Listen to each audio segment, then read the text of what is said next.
继续来看总统蔡英文，今仔日是到嘉义，早起的第一站到水上乡，伫个县长的陪同下，甲农委会主委陈吉仲做伙来看水稻仔的稻热病。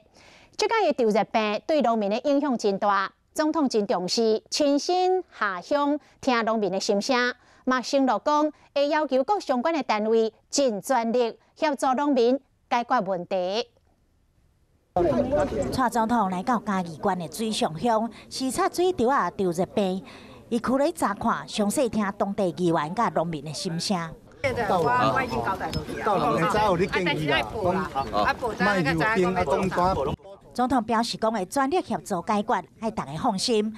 县长洪忠良伊嘛向总统汇报农民的需求。 总是希望能够把它救起来，能够让他们辛苦所栽种的东西能够有好的收获。伫过程中，现场媒体嘛问总统，这9点外地动，敢有感觉到？总统刚刚有没有感觉到地震？有地震吗？没有。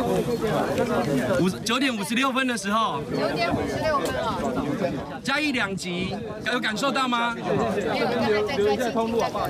总统，中执会有想要提议说，就是终结初选。